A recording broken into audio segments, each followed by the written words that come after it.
and welcome into AMCAP Home Loans William Branch Group studio. I'm joined today by Justin Dollins of Raymond James, Justin Dollins Wealth Management. One more time. How are you, buddy? I'm good. How are you? Doing well. We both had our little battle with COVID last week. We did. So you'll have to excuse our absence last week from your video feed, but we are both Omicron free and moving forward now with more great content for you guys today. And so today, what we want to talk about is a very common question: how much house can I afford?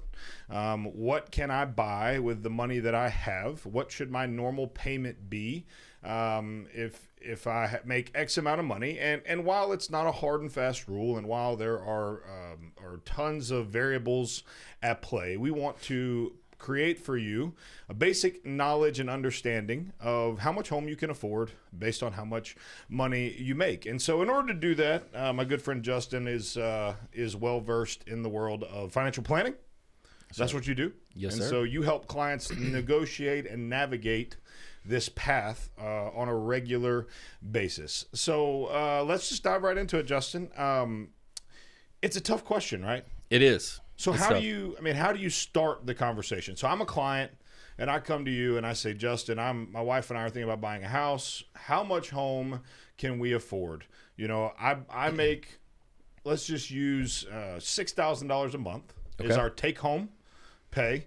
Obviously there are tons of variables. How much is your car payments and all that? So assuming those numbers are, let's just call them relatively normal, what would be the process for me to start walking down the path of how much home can I afford? Absolutely. So, one, it's a great question, right? And whether you're a first-time home buyer or you've owned a home for 10, 15 years and you're looking to change your circumstances, you know, you always have that nervousness, like, am I making the right decision?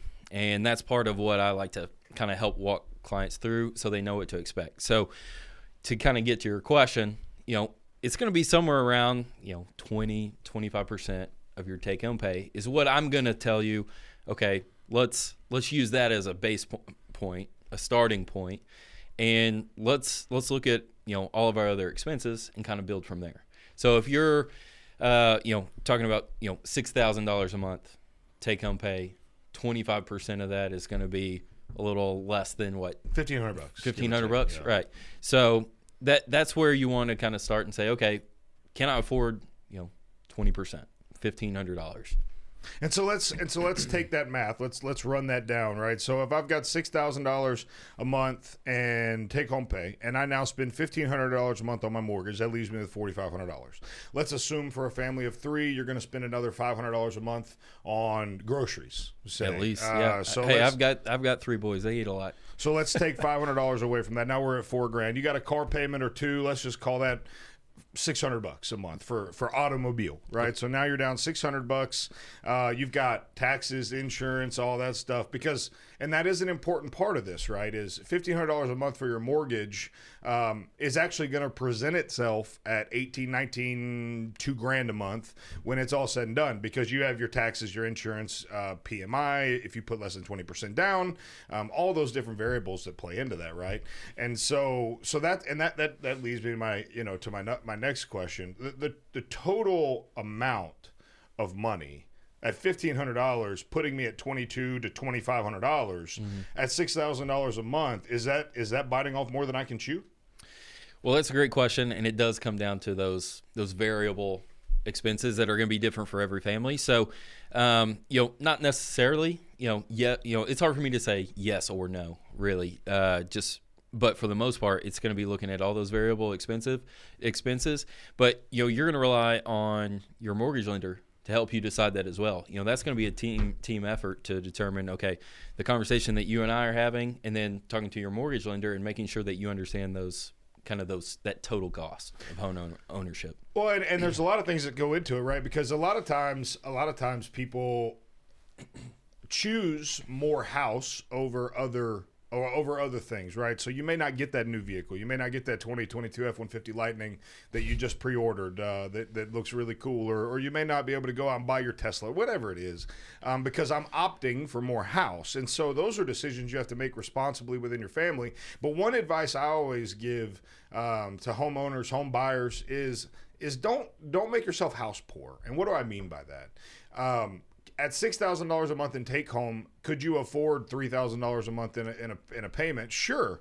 If you don't have a car payment, if you don't have those other things going on, and you live a very frugal lifestyle. But what does that look like when all of a sudden maybe you want to, or a car breaks down, or if you buy more house than you should, then you create an obligation to a mortgage payment that will stretch your budget beyond maybe what's comfortable. And so becoming house poor is something that a lot of people end up doing, whether they mean to or not. And that's exactly why we want to do this video, right? Is to get out here and just say, what does it look like? How much house can I afford? And so, we'll use this as an example. $375,000 purchase price, 5% down, 30-year note, 3.5% interest rate, mortgage payments like $2,400. That's everything. That's insurance, prepaid escrow. I mean, that's the whole 9 yards. That's taxes, insurance, everything rolled up into one payment.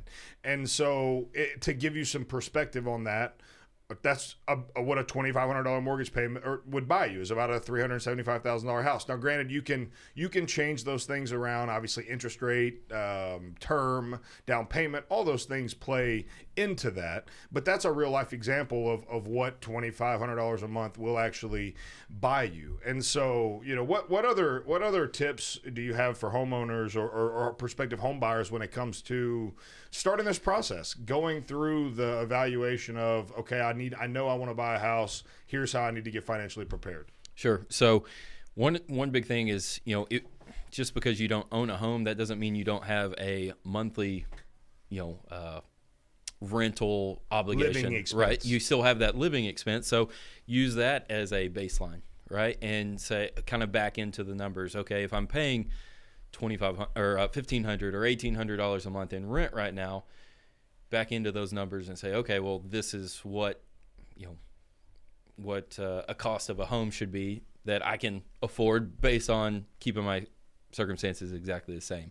So it's taking it and really looking at where you're at today, and looking at a few different scenarios to build out, okay, which one will I ultimately be more comfortable with? So build out, if I had the exact same expense, if I increase it by 500, if I increase it by 1,000, and see where that gets you, and look at those and really determine what you're comfortable with. Because at the end of the day, you've got to be able to live with your decision, and you don't want to regret it, right? A home purchase is a big deal. You want to be able to enjoy it,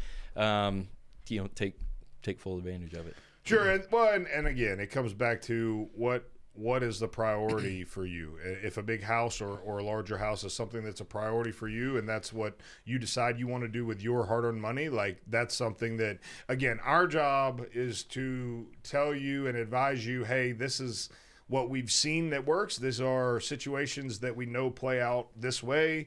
But ultimately, it's to give you the information. And that's the point of all this video stuff, right? Is to sit down and give you the information so that you can become the most educated consumer base in the world, right? And that's so that you are educated to make decisions that are best for you and your family. I was watching, I was on Facebook, and those Reels things have really gotten their hooks into me now. Oh, because I don't have TikTok. And so that's my version of TikTok. Right. And I was watching an interview with Warren Buffett, and he talked about how he bought a house back in years and years and years ago, and he borrowed some money from Great Western Bank. And instead he put a mortgage on his house. And at the time he very well could have make what he called an equity purchase, right? Like an equity funded purchase, meaning he could have paid cash for his house. But he instead bought $900 worth of Berkshire stock that's now worth like $185 million or whatever.